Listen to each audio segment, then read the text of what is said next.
चमकपुर गांव में गोपाल नाम का एक लड़का रहता था। उसकी सौतेली माँ और बाप ने उसे घर से निकाल दिया था। उसकी सौतेली माँ ने सब कुछ अपने और अपने बच्चों के नाम पे कर रखा था और गोपाल को हिस्से के नाम पे 3 गायें दे रखी थीं। गोपाल पढ़ा लिखा तो बहुत था, पर नौकरी ना मिलने के कारण उसने सोच लिया था कि वो अब उन तीनों गायें की खूब देख रेख करके उनसे जो दूध मिलेगा उसे बेच के अपना कारोबार चलाएगा। अब मैं बिल्कुल अकेला हो गया हूँ। गौ माता, तुम तीनों के अलावा मेरा अब कोई भी नहीं है। बस मेरा घर चलाने के लिए तुम तीनों को मेरी मदद करनी होगी। तीनों गायें बहुत ही हट्टी कट्टी और जवान थीं और रिश्ते में भी एक दूसरे की बहनें लगती थीं। चंपा, चमेली और मैना। मैना सबसे बड़ी और समझदार गाय थी।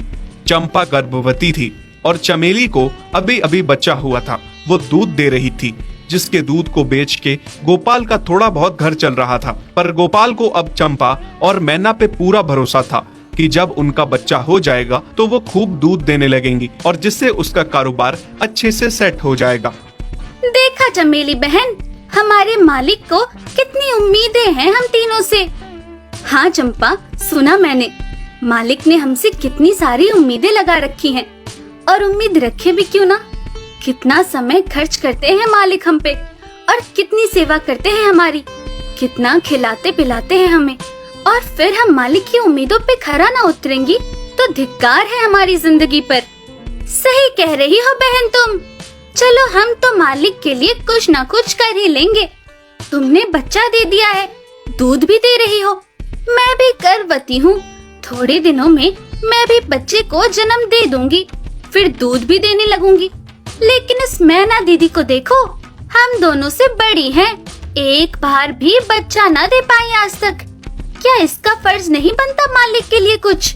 ये तो बड़ी हैं, हमसे ज्यादा इसको मालिक के लिए करना चाहिए था, लेकिन हम छोटी होकर इतना सोच रहे हैं। तुम दोनों ऐसा क्यों कह रही हो? क्या गलत कह रहे हैं हम? सही तो कह रहे हैं। कितने सालों से बांझ पड़ी हो तुम।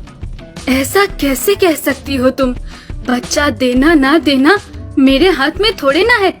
मैं भी तो माँ बनना चाहती हूँ ना। मैं भी चाहती हूँ कि दूध दूँ और मालिक को मेरे दूध से कुछ फायदा हो। अरे तुम क्या बच्चा दोगी जो इतने सालों से नहीं दे पाई? तुम ये ख्वाब लेना बंद करो कि तुम बच्चा दोगी और तुम्हारे दूध से मालिक को कोई फायदा होगा।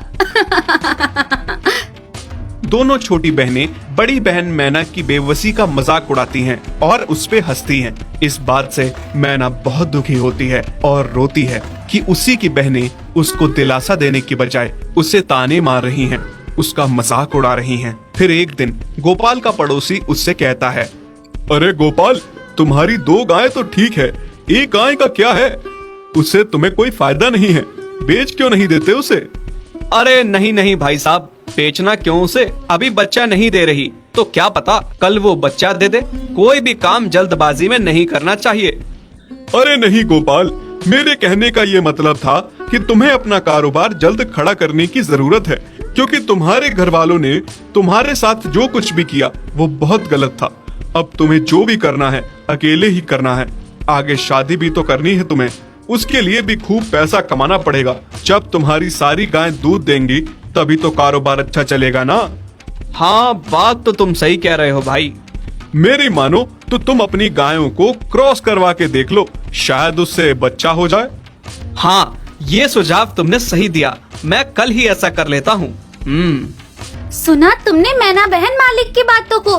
कितना परेशान है मालिक तुम्हारी वजह से, पर तुम्हें तो कोई बात कह ही नहीं सकते, झट से बुरा जो मान जाती हो तुम। मैना ये सब सुन के बहुत दुखी होती है, पर करती भी क्या, उसके हाथ में कुछ नहीं था। गोपाल ने मैना को क्रॉस करवा के भी देखा, पर उसका भी कोई फायदा नहीं हुआ।